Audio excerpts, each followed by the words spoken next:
how you are doing. So, as you all know, one of the bad sides of cattle farming is you need land. You need land for where your cattle can go and graze. Now, for some time, I've been having difficulties getting land and the rest, especially when you want to do something like zero grazing, or when you want to do something like free range, but in an enclosed system, where your cattle can easily go around, walk around without being tied up, and get to graze as much as they want. So basically, I've tried zero grazing. That did not work because the labor and the capital management, that's the financial side of it, was massive, and that will basically kill the business for me. So what's the use of doing cattle farming when I'm going to end up in losses? So that's why I had to look for alternative means to get land. So this is actually 20 acres of land. 20 acres of land. Now you'll be like, how did I get this land? I'll be dead by the land. I don't have up to 20 acres of land to use for cattle farming. So what I actually did was okay, see how this thing happened. This is actually a big land. This is actually a big land. This land stretches over to the end. This land is on a 20 acres of land. And the funny thing is that this whole land is fenced. This is actually somebody's compound, a 20 acres of land compound. The whole compound is fenced, but it's on 20 acres. That's almost like 60 plus of land. Somebody actually fenced this compound. Okay, like I do my farming. My farm is in my village. So what happened is that since I was looking for land, especially where my cattle can easily go walk around, graze and mate, because mating and breeding, because breeding is very, very important if you are doing animal farming or if you are doing livestock farming, because your animals have to board. That's how you make profit. That's how you get more animals to sell.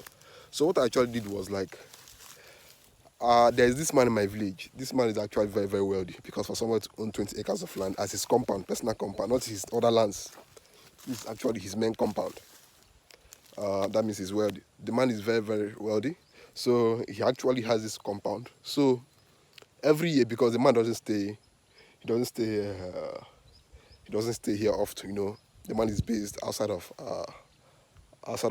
this location, so he doesn't come home that often. And his kids, his kids are overseas, something like that. So here is the only person that stays here is his gate man that actually takes care of the compound. Now this is actually big land. This is the man's house. Everywhere there's bush everywhere. That's that the place is very, very untidy. This is land. This land stretches over. This like I said, this is 20 acres of land. So what I actually did was that uh, I I know that this compound is big, and I don't usually come here. So one day, this place just popped into my mind, especially this happened when I was looking for, a place where my cattle can easily go and walk around and graze and breed and mate, that kind of thing.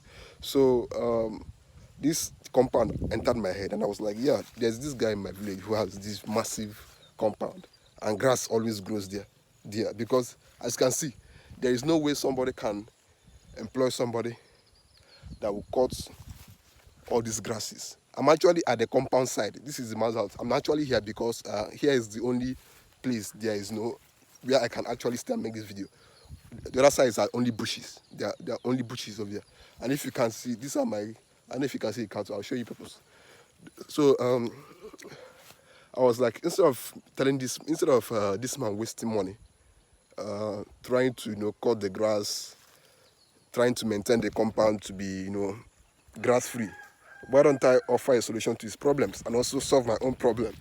So I was like, I called the man. So I was like, your compound, I went there, and I'm actually looking for manner of approach can open doors or close doors for you in this life. So that's why I always tell people that how you approach people is important.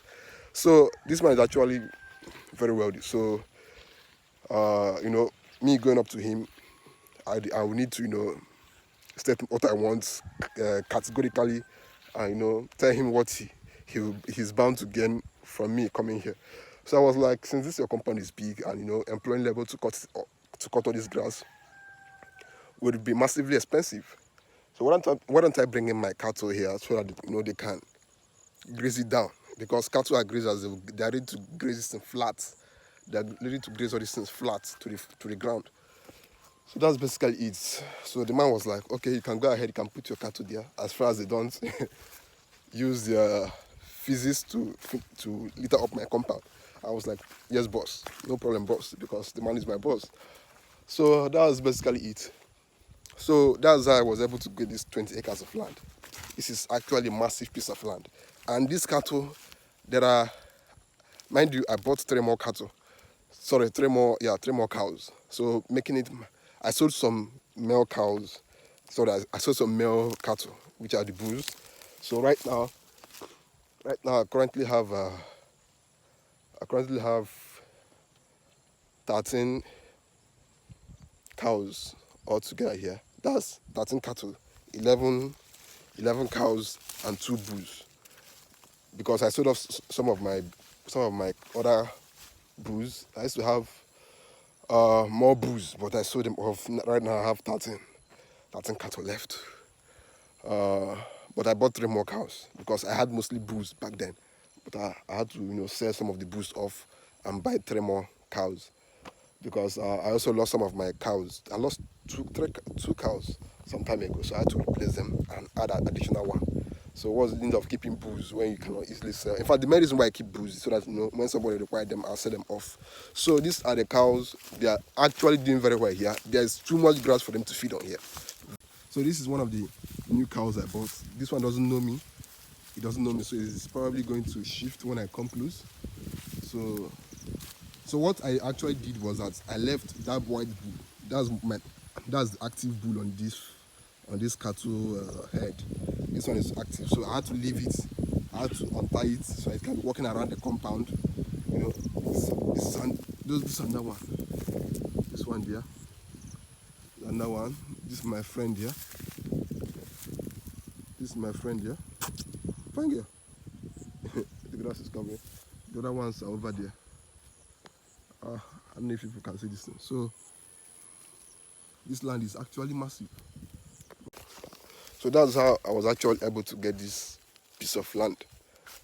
This ranch, this is like my new ranch for now. Let me go close to it. It doesn't know me. The only person it knows for now is the worker because I've not been close to it since it was added to the cattle head. This is the Muturu cows. These are Muturu cows. People that always wonder why are my cattle small. They are Muturu cows. They are one of the smallest breed of cows in the world. I don't use them for beef. I use them for traditional purposes. And they are quite. In fact, they are nice breed of cattle. If you're able to market them well, they'll give you the required money you want. So that's basically it. So let me go near this one. Cows have 21 days estrus cycle. So they always come on heat every 21 days. So if they stay here for 3 months, and with the bull and with the most active bull on this head, free, is walking around freely without being tied up, it's going to smell anyone that is on heat and climb it and breed it. So by this time next year, I should have as many calves as possible on this farm. So that's basically it, my people. That was cattle farming for you guys. It's not easy, but we keep on pushing. Yeah, basically that's it. Actually, where the cattle's head. Baby girl. Odogu. So they are actually feeding very well here.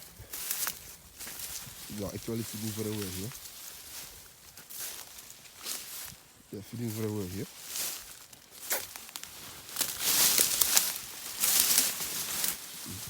Troublemaker. Sorry, it's troublemaker. This one. A troublemaker. So there is abundance of grass on this compound. And are likely to stay here for at least from now till they could stay here for up to 3 months because I want them to breed as often as possible, as many times as possible.